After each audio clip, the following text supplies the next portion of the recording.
Here comes the hurricane, bitch. Ow, here comes the hurricane, bitch. Here comes the hurricane, bitch. Barry! What is it? Look out! It's a monster! Oh! Katrina, Katrina, Katrina! Katrina, Katrina, Katrina!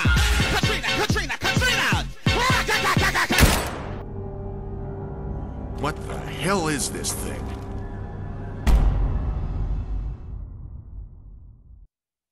Hello everyone, and welcome to The Perfect Sauce, a series where I really dig deep to critique what makes or breaks a game after getting all of its trophies. Today we'll be going through the remake of the classic 1996 Resident Evil, released in 2002. Now, you might be wondering why this game and not one of the more recent remakes released by Capcom. Not to worry, my one subscriber, I'll tell you. First off, I've never really interacted with the series up until I played the remake of the second game 2 years ago, which is quite late for a game series that is as old as I am. Now, I don't know about you, but my parents never really let me play such violent games because they were really afraid of how it may impact me. And as you can see, I grew up just fine. But what I want to get is a sense of where this massive series started and where it went from there, because this franchise is genuinely massive, with a huge cast of iconic characters that have been fleshed out throughout the years. The first Resident Evil pioneered the survival horror genre, and its 2002 remake solidified that legacy through critical acclaim. It went above and beyond what the original delivered 6 years prior, and today I'll be breaking down how and ranking it in 1 of 5 categories based on my experience. So with that being said, welcome to The Perfect Sauce.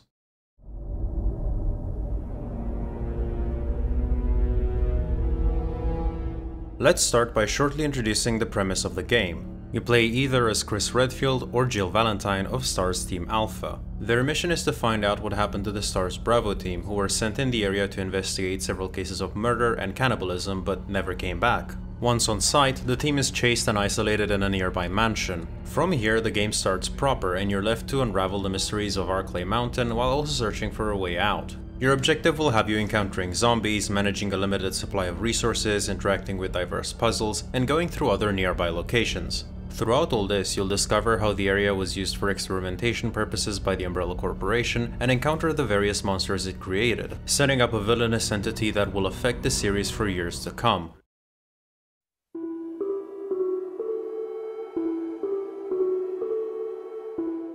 The Spencer Mansion is a location you'll be spending about 2/3 of the game, and it's absolutely brilliant for a lot of reasons.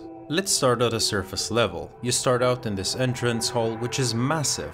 The game hits you with a sense of scale from the very beginning to tease out your curiosity and make you want to explore it. Then, the game smartly has you immediately go to the dining room, and this is where the environmental design kicks into high gear to immerse you.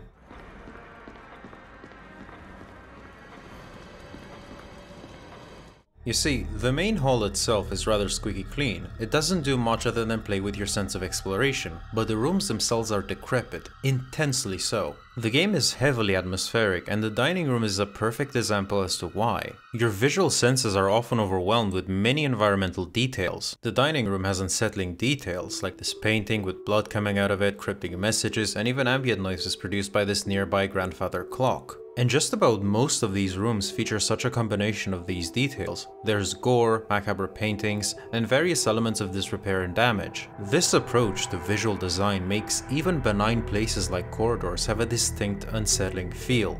Frankly, I would dare you to go through this game, see the many camera angles showcasing these rooms, and not find yourself amazed and immersed by the focus these developers had on the environmental details.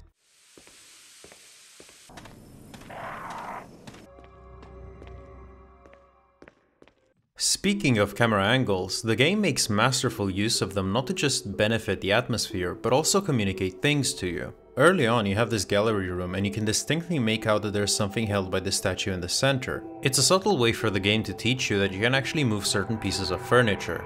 And in case you're like me, you're just gonna waste a few bullets by trying to shoot it.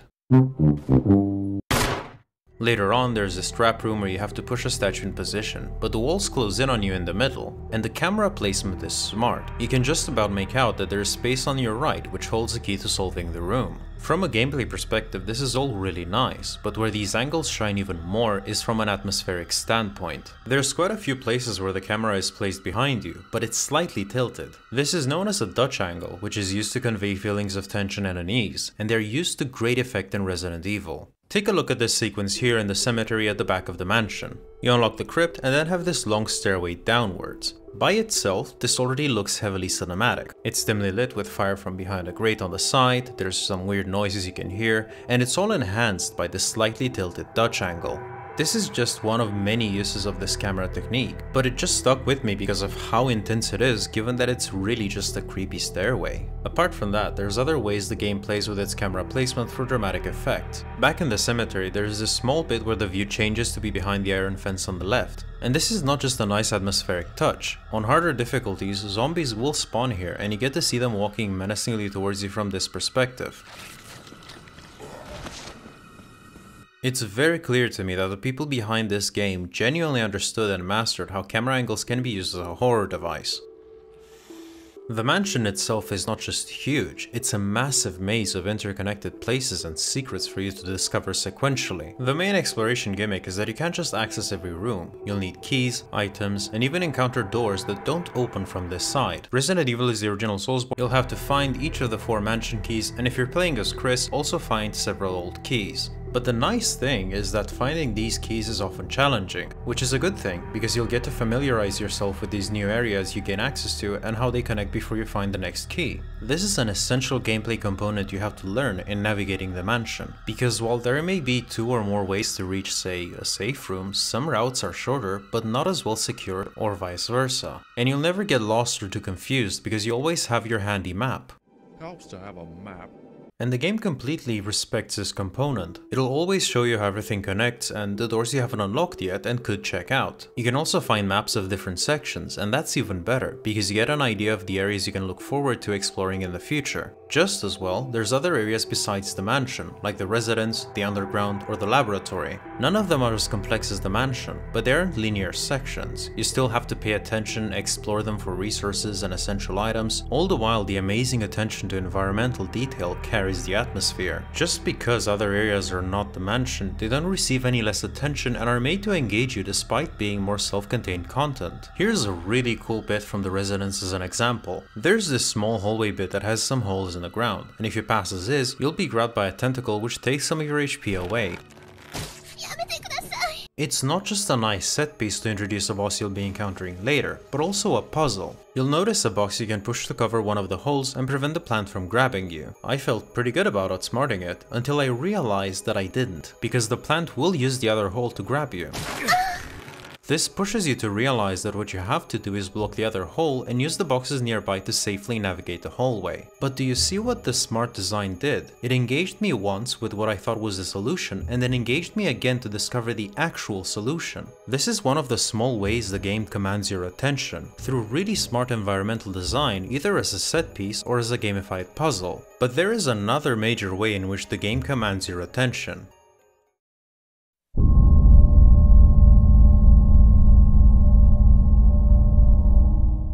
Zombies are the most frequent enemy. I know. For more bold statements, subscribe to the channel. Now, the zombies themselves aren't visually all that amazing. They might have looked impressive at the time, but the slew of zombie-related games really kinda normalized them a bit too much for the design to be impactful. Instead, they shine as a feature because of how the game uses them. Let's go all the way back at the beginning. As either Chris or Jill, you encounter your first zombie in the hallway next to the dining room. Depending on the character you play as, your takeaway might be different in terms of what you learn from this encounter. Jill starts out with a pistol that has 15 bullets. You'll learn that taking down a zombie can be quite resource intensive. It's about half a clip, but it obviously varies per difficulty. About 7 bullets is accurate for easy to normal. Chris, on the other hand, only starts out with a knife, and let me tell you, trying to take down a zombie with a knife for the very first playthrough is a recipe for disaster. 10% pain, 20% pain, 15% concentrated power of pain. I died a few times, but in doing so learned a valuable lesson. You don't have to engage. And even if you do engage, you have to keep in mind that it might take up quite a bit of your ammunition, and depending on the difficulty, this ammunition could be quite scarce. From the very beginning, the game introduces you to a level of tacticality, not for the combat itself, but for the decision of whether or not you should engage in combat. And that complexity and how it engages you only goes up from there. Let's talk about the zombies themselves. They're quite slow, but the damage they deal by grabbing you can be quite punishing, again depending on the difficulty. They kill you in about 2 grabs on the more advanced difficulties, and their placement is smart. In rooms that are a bit more open, you can sort of kite them around and get what you need and get out, but some rooms and hallways are quite small, and they will be in between where you need to go and what you need to get. It is inevitable that you have to learn how to engage with or around them. They will for the most part go down in 3 or 4 hits, but that's because one of their capabilities is to play dead, and they will get up after a few seconds or if you try to knife them. But this is important because it teaches you the first steps about how nuanced your encounters can get, because in this state you can easily get around them and go where you need to go while avoiding wasting additional resources. They will be restored to full health if you exit and re-enter a room, but it's a valuable tactic for rooms you don't intend or need to revisit. And that is only the first part of this learning curve, because what you'll eventually master is getting around these zombies by baiting their attacks. This will be especially useful if you don't want to carry any items to have enough inventory space and get everything from a certain area. It's by all means not an easy thing to do, but every zombie you encounter is a learning opportunity for you to get better at avoiding them, and climbing up this learning curve is very satisfying. The game respects that you have taken down a zombie, which is indicated by the creepy music stopping and a pool of blood forming under them. It will even remember the exact place where you took them down and have them always appear there. No zombies just respawn or appear for no reason. You can secure rooms if you believe you'll frequently traverse them, which will give you a sense of safety, but it's never a safety that you can take for granted. Some zombies will come from nearby rooms or out of bounds. There is this hallway on the eastern side of the mansion. It looks pretty safe at first, but it's the first area where the game teaches you that you always have to be on your guard. Dogs will break through the windows, and the next hallway gets overrun by zombies eventually. This is how the game maintains tension, by making it clear that whatever sense of security you have can go away at any moment. And while all that happens, the game respects that zombies can't just appear out of nowhere. For example, this zombie here comes from the terrace, and even though there was no zombie there prior, you can rationalize that it might have climbed on or fell from higher up on the terrace and made its way to you. Even more, you also find a few instances of zombies coming from other rooms. You'll come across a smaller dining room with an important item. It's hidden in a secret passage with a zombie, but you can't interact with it just yet until you light up the room. But when you do light up the candles nearby, a zombie from the hallway outside can come inside the room. So, incapacitating zombies can influence other rooms. Just as well, the game lets you know that while it can take your sense of safety away, it can also make dangerous situations even more perilous. By this point, what the game achieves with the zombies in terms of atmosphere, mechanics and gameplay is pretty compelling. And yet, it doesn't stop there. In the eastern safe room you'll find a flask, some kerosene, and a note. To permanently dispose of a zombie, you either need to destroy its head, which happens as a percentage chance, or incinerate it. Otherwise, they can become active again. This means that every zombie you have quote-unquote killed isn't actually fully incapacitated yet. Now you might think this is not that big of a deal. I mean, they're quite slow and you've learned how to be more effective against them. And well, if you think that, then get ready to hear some boss music.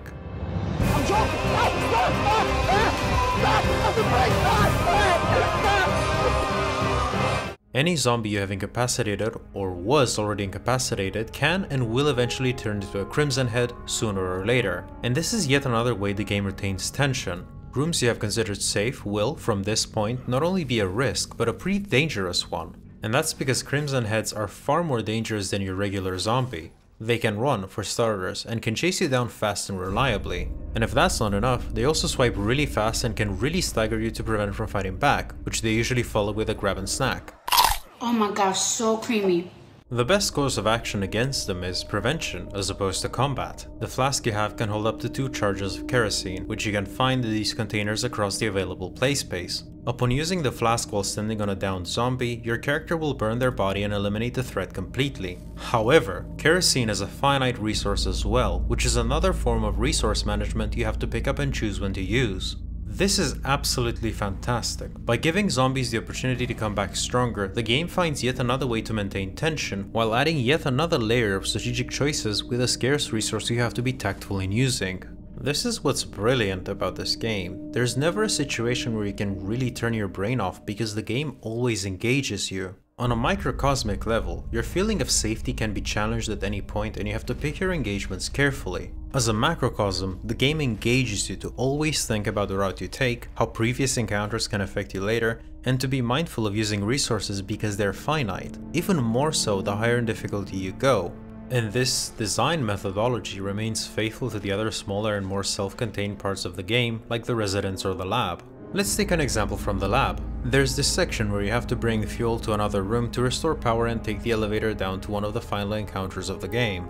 There's just one problem though. The fuel is highly volatile. It will explode if you're on for too long, get grabbed, or even shoot your weapons.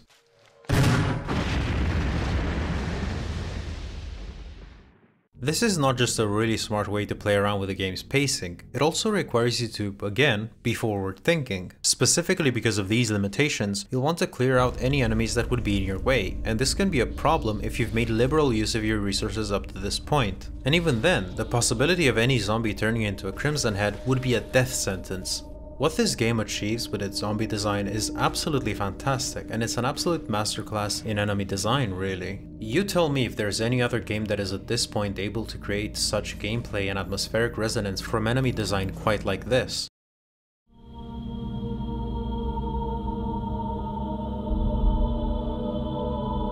It might surprise you to know that puzzles are a big thing in this game. Again, subscribe for more groundbreaking facts. Jokes aside, puzzles are an integral part of how you interact with the game, with them needing and providing you with essential items for progression. One thing I categorically enjoyed was that the game never really patronizes you with its puzzles. Now, what do I mean by this? Let's go all the way back to the very beginning. There is no obvious tutorial puzzle. In fact, there's hardly any tutorial as to how to engage in combat, and there's even no prompts that appear on the screen to tell you what you can interact with. You do have the option to find out the control scheme from the menu, and you also get a text tutorial about how to examine items, but other than that, the game is pretty hush-hush about how it works. Even though it might be unintuitive at first, this is actually great. There is atmospheric tension to be cultivated when you're going through a game in your first playthrough and you don't exactly know how to interact with it. You have to learn these things, get a sense of where to look, examine items you come across. It's a personally rewarding learning experience that also provides you with resources, lore, and items you need to progress. Because I was conditioned to expect a tutorial at the start, the first thing I did when reaching the dining room was grabbing the rusty insignia and just carrying it wherever I went. I thought it would be immediately relevant, but I was wrong. And this was so detrimental to me because the space you have available in your inventory, especially as Chris, is quite limited. The emblem itself is used much later to get the third mansion key, but this was an integral learning experience to understand how to play the game. You have to be very selective with what you carry and measure that with your expectations of what you may find. Just as well, there's always ways to make more space if you need to. You don't have access to storage boxes from the get-go, so I learned the hard way that some essential items can be returned to their original spot, and that healing consumables can be used regardless of your HP to clear up some space. But the great thing about these puzzles is how they actually interact with others. Any puzzle can directly lead you to another puzzle, be used as a solution to an overarching puzzle, or subtly have you take note of an unrelated puzzle. This design philosophy is what got me hooked. My brain is stimulated to always tangentially look for solutions while also intriguing me with what I may find. And the game uses this effect to the maximum because you come across some of these puzzle elements really early on, only to be things you fully solve much later. The gate you find in the main hall is a perfect example. You can find it at the very start, and it will be intriguing because of the noises you can hear from the other side, but it's actually one of the last things you solve. You'll need two insignias, one of which you find early on, making you think that the other is close by,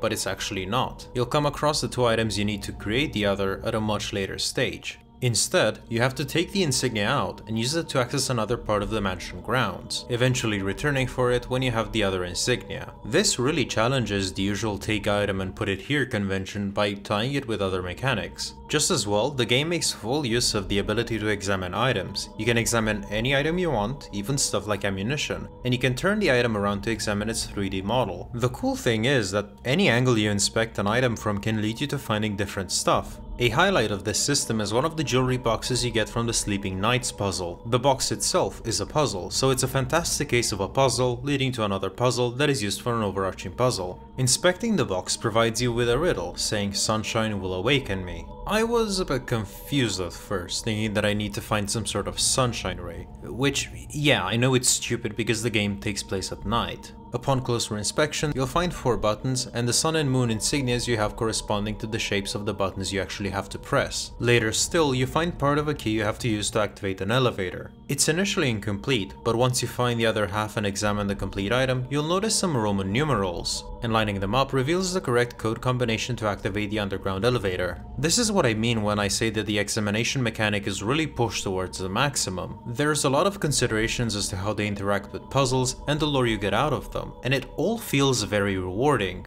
A thing that I really appreciate is that the puzzles themselves make sense and are relatively easy to understand. I never really felt like I ran into the popular issue of not being able to solve something because that's not how the devs intended, that many games have with their puzzle design. Just as well, the devs made sure that you don't feel like you run into a complete roadblock because you don't know what to do. If we return to the map component, you'll notice that each room or area is color-coded to represent whether you found everything or not. This simple design choice is fantastic, because with just one look you can figure out which rooms to check out. And if everything is explored already, the game hints that you already have the pieces you need, you just have to be thorough and put them together. At no point did I have to Google for an answer as to how to proceed.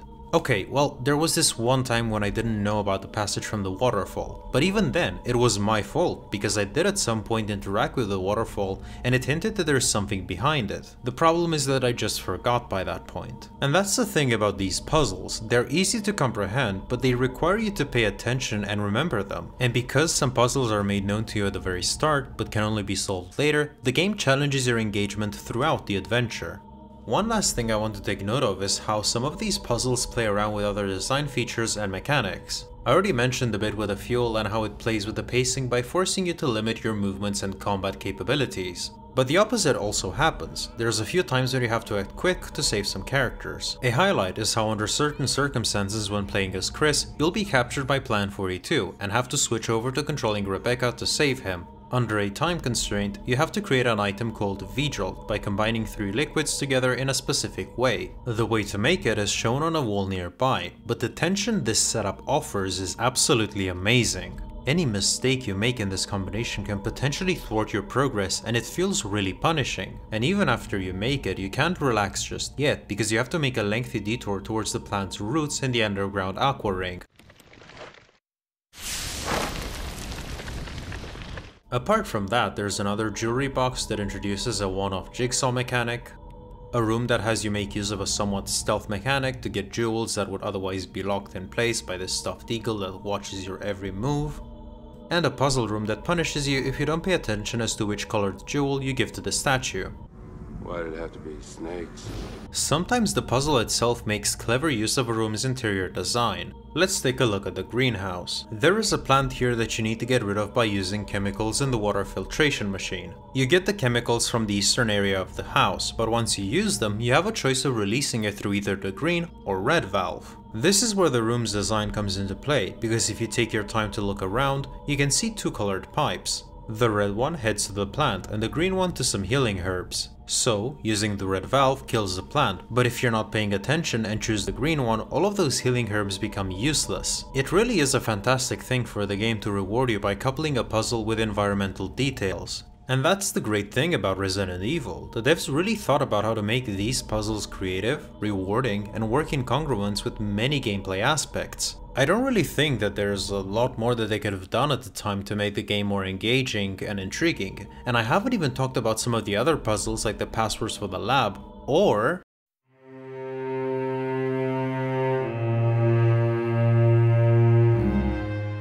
would you believe me if I told you that Resident Evil has some of the most meaningful choices and consequences in the gaming landscape?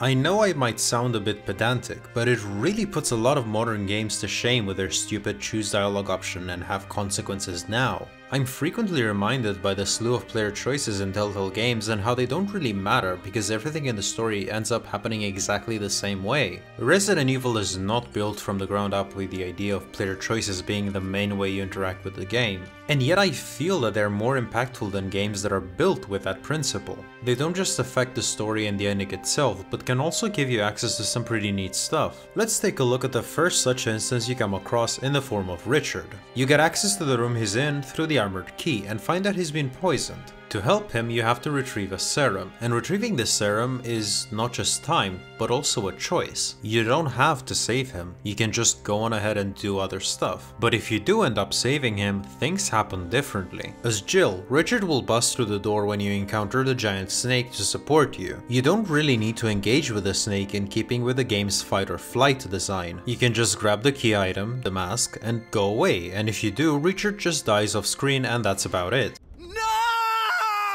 But if you do fight it out, you'll get a cutscene where Richard saves you while sacrificing himself, and in doing so, he drops his assault shotgun, which is quite powerful to get early on and a straight up upgrade from the regular shotgun. As Chris, Richard will be in the infirmary for a while, and you'll encounter him much later under the residence in the Aqua Ring. Just like in Jill's case, he'll save you while sacrificing himself, and after you draw the water, you'll find his assault shotgun again. Aren't these interactions cool? Saving him reveals his altruistic character to you and makes a special weapon available. And it goes even deeper because not saving him changes Chris's story up a bit. As I mentioned before, encountering Plan 42 will switch to Rebecca and the Vigil sequence, which also leads to a much shorter boss fight. In Jill's version of the events, she can create the Vigil herself, which is not something that Chris can do, but it skips the boss fight entirely. And that's only the first choice that you have to make. The other choices you have are even more impactful. Depending on who you choose to play as at the start, you'll have a deuteragonist. Chris has Rebecca and Jill has Barry. You interact with them throughout the story, but both have a sequence that determines whether they live or die. In Chris's case, Rebecca will be cornered by a hunter and you have to make your way to her fast to save her. For Jill, Barry's fate is decided by whether you trust him enough to give his gun back when you encounter Lisa Trevor under the mansion. Saving them changes the last portion of the game radically. After your encounter with the Tyrant, the facility's self-destruct button is activated. From a gameplay perspective, both parts, with and without the self-destruct sequence, are about the same. It's mainly a difference in audio, but once you reach the elevator, you'll have 3 minutes to finish the game. You'll think that this is actually pretty easy. I mean, the only thing that you have to do is just signal Brad to land on with a helicopter. Except that saving the deuteragonist also leads to an additional boss fight against the same, but now more aggressive Tyrant.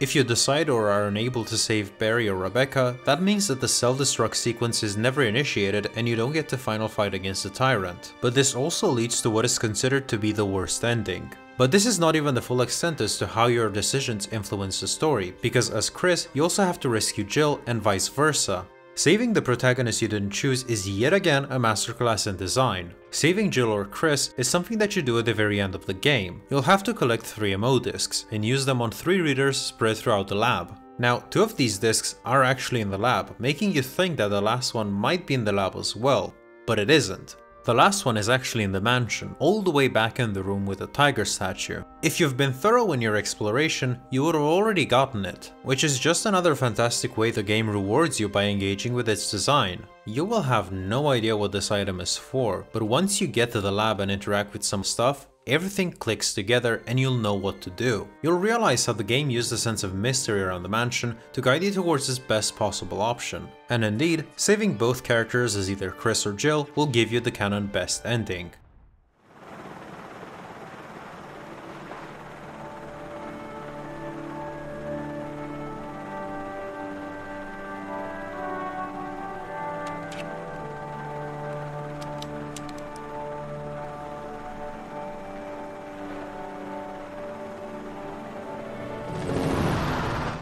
I genuinely like the amount of things that change through these player choices and the absolute agency you have over making them. You're never really forced into a choice if you don't want to, and these choices give the game a lot of replayability value. Speaking of,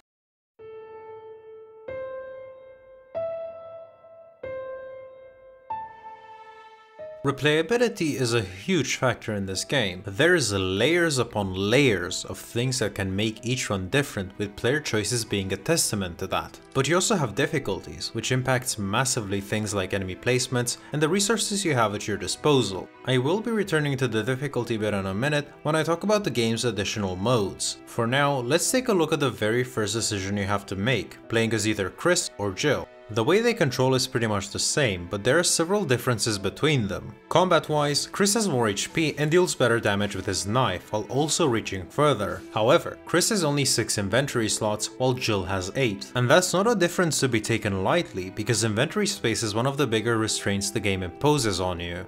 Now, the mansion itself doesn't change depending on the character, but the way you interact with it does slightly. That's because each character carries a different, let's say, signature item. Jill starts out with a lockpick that she got from Barry, and Chris starts out with a lighter. Because of this lockpick, Jill can easily get into some rooms that would otherwise require you to get old keys. Conversely, Jill can't incinerate zombies when she gets the flask. She'll need a lighter, which takes up an additional inventory slot, so you might end up being more selective with which zombies you decide to incinerate. These small changes make your interactions and approach with the mansion and the zombie design different. And the game goes a step further with the side characters that accompany you. Rebecca won't do much for the most part for Chris, outside of healing him a few times in some rooms with medicine, but Barry does way more for Jill. He's a bit more involved in the storyline because his subplot is about being a double agent working with Wesker because he kidnapped his family. Even so, he comes through for Jill. If you played as Chris, you might remember the entire deal about getting the shotgun. You need to swap it with a broken shotgun so the ceiling from the trap nearby doesn't stop you. However, as Jill, once you step into the room with a shotgun, both doors will be locked, leaving Barry to rescue her. It's not just a neat character-specific interaction, but also a way for you to get the shotgun much faster. In fact, this is one of the things that I like about the plot. Barry's a deeper kind of character. He is clearly behaving in a suspicious manner, but at the same time helps Jill regardless. It's clear he's regretful of what he has to do and not really fully committed to it. There is quite a bit more nuance to his character compared to the others, and the replayability of the game lets you interact with his story differently. If you do not return his gun when Lisa Trevor shows up, he falls to his death and leaves a picture of his family on the ground with a message from them.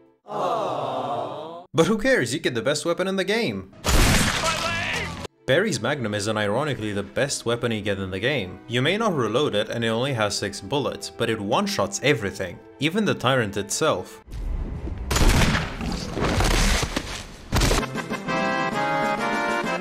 And its replayability doesn't even stop there, because there's loads of other things you can engage with to make your other playthroughs unique. There's trophies for speedrunning the campaign, which is a fun way to test how well you've mastered the mansion and the game's other areas. And the rewards are pretty neat too. Completing the game on normal or higher under 6 hours gives you a better pistol with infinite ammo, and completing it under 3 gives you an infinite rocket launcher. Wait, what? I genuinely had no idea this is even possible. This actually happened on one of the final runs, and the game still finds new ways to surprise me. Just as well, finishing the game on normal unlocks additional modes. First up, there's Real Survivor, and this mode is a treat. The difficulty is automatically set on hard mode. You'll be fragile, zombies will be far more dangerous, and you get as few resources as the game allows. And if that's not enough, the enemy aspect is kept fresh and even more threatening because there's more zombies in new positions. Aiming is no longer automatic, which makes combat engagements feel different, especially if you're reliant on the aiming's automatic nature. So that's another challenge layer added on top, and it's quite welcome because everything becomes more tense. In the process of getting used to it, you'll probably waste quite a bit of ammunition. Now, the real sauce of this mode isn't just the difficulty and changed enemy placement, and that's because storage boxes work differently. Here's a small piece of trivia. Originally, in the 1996 Resident Evil, the storage boxes were each meant to be separate rather than connected, so an item you store somewhere will not be available from any other boxes. Originally, this was removed because the testers at the time did not really like it, but it's here now as an additional mode. And this mode really stretches the inventory management aspect of the game to the maximum. You'll also notice that special weapons with infinite ammo are not made available here, and I think this is a great choice because you can't undermine the difficulty of this mode. Every single change makes this mode the final test of the game. Your mastery alone will make or break your run. This is why it was so important to improve my strategy on navigating the mansion and baiting zombies to avoid confrontation. Not only that, but player choices also make this a unique run. I used V-Jolt to skip Plant 42 and sacrificed Barry despite the many times he saved me to get his Magnum. This did make my encounter with Lisa a bit more difficult, but it also guaranteed me a one-shot victory against the Tyrant. This was genuinely a great experience, and if you ever do try Resident Evil out, I definitely recommend testing out your mastery over this game with this mode. Now you might think that the game is just about done in terms of content, but nope, here's another mode, Invisible Enemies. As the name implies, all enemies are invisible. I mean, come on mate, it's not exactly rocket science. This tests your knowledge of enemy positioning, which is something you probably got down by this point. And that's because every single enemy is invisible, not just zombies or boss encounters.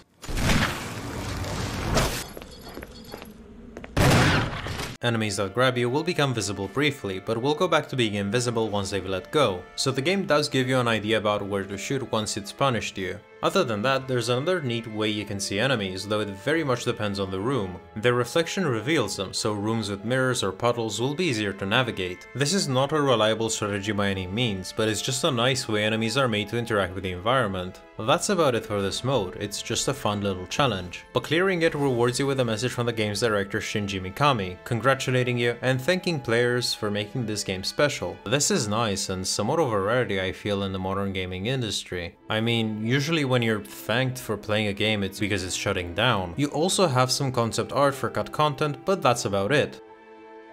This is quite a bit of replayability, and that's without me even mentioning the knife-only run or the one dangerous zombie feature. But in the end I am pleased with what the game offers. I'd argue that the only other way the game could have had even more replayability would have been by making a mode that changes where key items are found or a randomizer. But I can also imagine that being a pain to code and plan, and what the game already offers is compelling enough.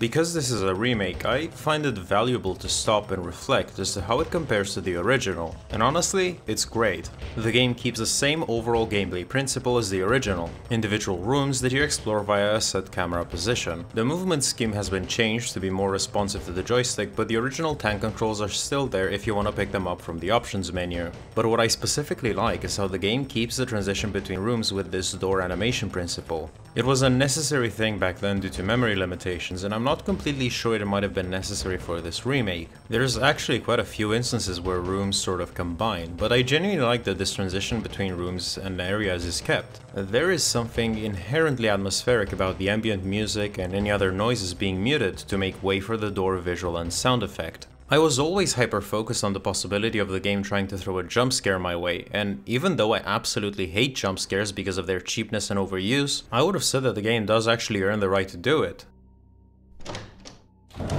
Ooh. There's no jump scare though, but it's amazing how the game manages to create tension through a sort of few seconds transition, especially if you don't know the room you're entering or if enemy positioning changed. For instance, when returning from the residence, many zombies in the mansion are taken out and replaced by threatening hunters. It's a daunting situation because they are much faster and have an attack that can straight up instantly kill you. That's great. Really funny. No, look at me. Look at me! I haven't saved in the last 30 minutes! Thus, opening a door can frequently lead you into new situations even though the context is the same. The doors are also really detailed, unique, and have a lot of different sound effects for maximum immersion. I really like the fact that not only they kept them, but also improved them, because I'd say that this little room transition feature is rather emblematic for the earlier games of the series. Look-wise, everything is redesigned to be updated to a new era and technology opened up in gaming. What the game cuts is really minimal. From what I could find out, there's only one room that is really cut out. Most other changes are just reimagined content, like the second Yawn boss fight being moved to the library.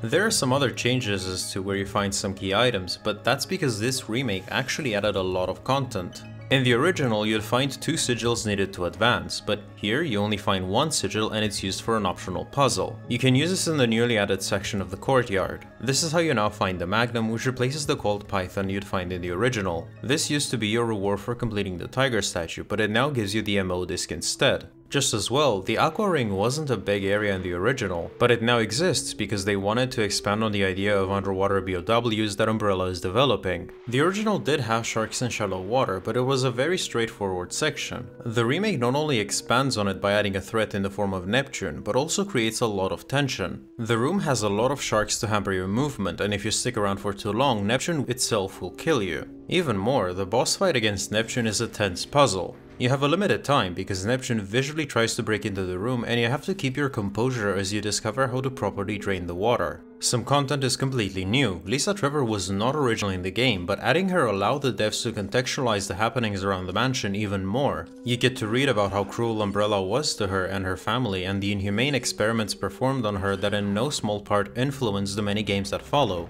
Also, remember how I praised the Crimson Heads? Well, they weren't a feature in the original, but the remake added them to great effect. It's genuinely amazing how a small feature like this can open up new combat and resource considerations that weigh in on you at any time. Looking back, I'm also quite amazed by how much they managed to put in the original given their limitations at the time. The areas available were quite huge, and the enemy variety included everything from zombies to crows to snakes. It isn't surprising to me to hear that this remake is talked about highly within the gaming community, because they delivered on a version of the game that very much keeps in touch with the original while actively improving on it with great design choices. They delivered on a much more comprehensive vision opened up by these technological possibilities, and their dedication really shows.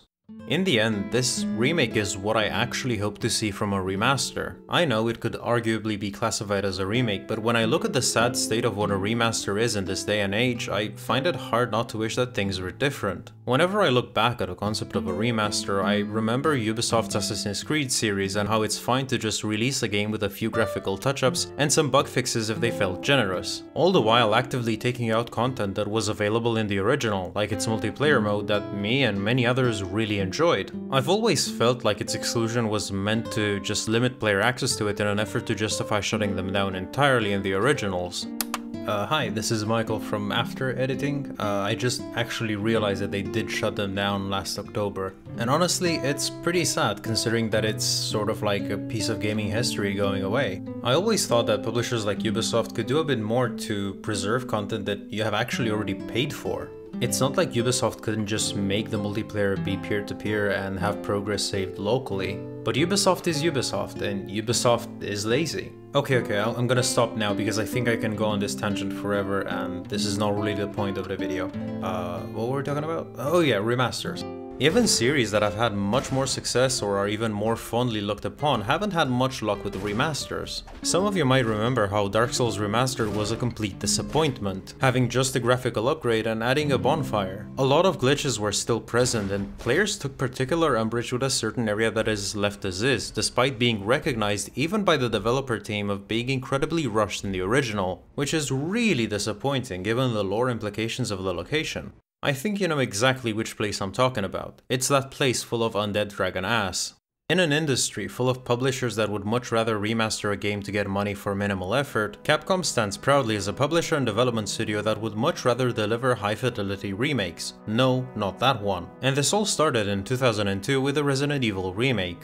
Going forward, I am quite curious if they would remake this game using the same technology that led to the remakes of the other 3 mainline games. Part of me wishes they wouldn't, because there's something special about this game that I doubt the over-the-shoulder perspective and instant room connectivity would manage to capture. Nonetheless, as it stands, Resident Evil is a fantastic game, no matter if you look at it from the perspective of a remake or as a standalone game.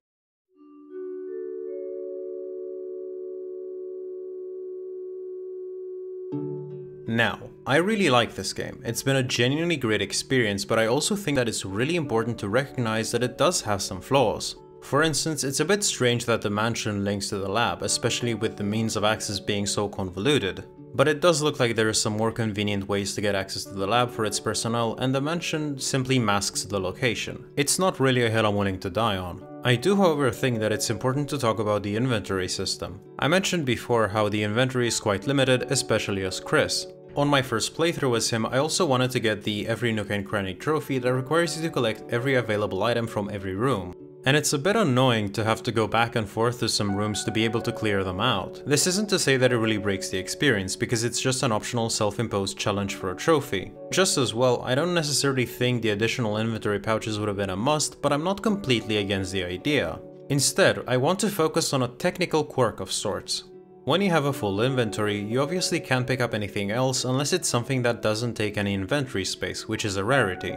The inventory screen will open up with the item, but it will say that you cannot pick it up. The only exception is when you pick up ammo of the same type you already carry, because the game will automatically stack them, which is great. The problem is with items that can be combined, like various ammo with a gun, puzzle items, or herbs. If you have, say, a green herb in your full inventory and pick up another herb, the game doesn't let you combine them on the fly. You have to go all the way back or use it, which might be a waste. Just as well, if you have no healing items, you can't just drop something you deem useless at that point, like handgun ammo, so you're forced to go back and return. Naturally, these are things that have been changed for future remakes, but it's unfortunate that the team didn't have the foresight to do that here. Another issue I have is related to the camera positioning and how it affects movement. On the remake setting, the game accounts for the issue of changing perspectives and going back by mistake.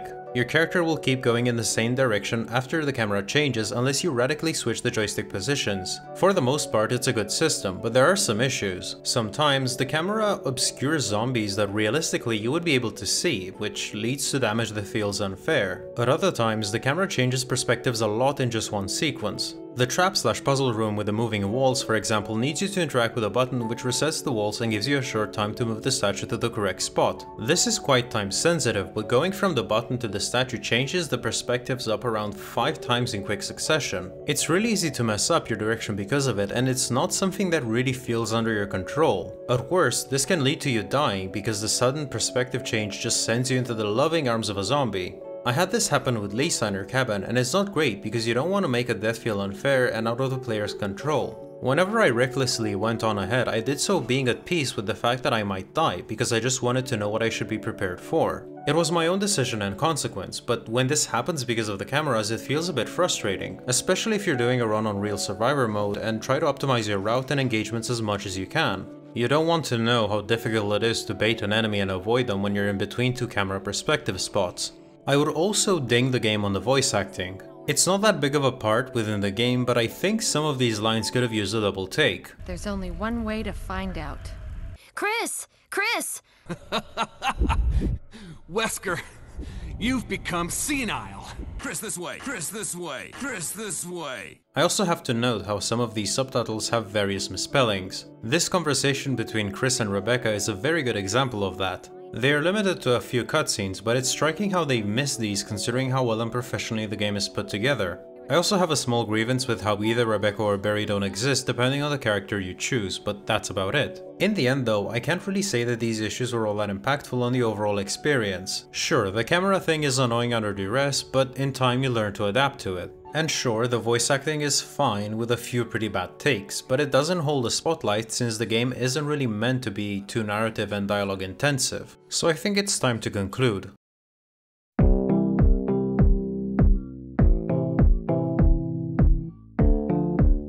It really is a magical thing how each aspect of this game interacts with one another.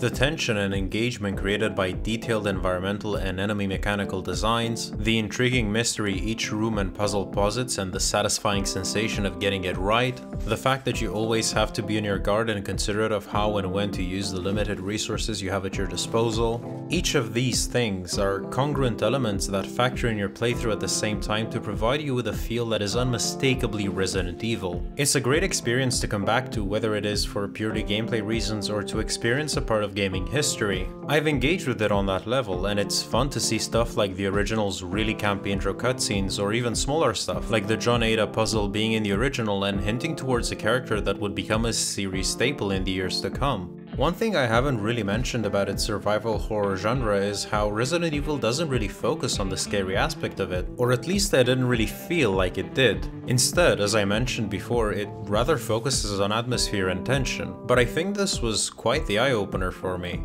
Horror survival doesn't necessarily have to be about being scary. Resident Evil showed me that it's not about being terrifying, but it's about being able to command a constant sense of dread through various facets of your design. As a person who rarely if ever engages with horror genres, this was a very cool realization to make, and I think it's also a good note to end the review on. So, does Resident Evil, the remake, have the perfect sauce?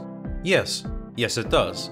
It was an absolutely delectable experience made possible by countless fantastic design choices. Now I will be honest and say that if the game were more recently released, my expectations would have been higher, especially related to some of the aspects I have already criticized. I would have also probably wished for a more developed story, but for what the game set out to do at the time, I think its quality really shines despite the small grievances I had with it. So in the end, I am quite confident with my placement. Thank you all for watching. If you've enjoyed this video, please help it out in the algorithm by subscribing, liking, commenting, sharing, doing the bell thing.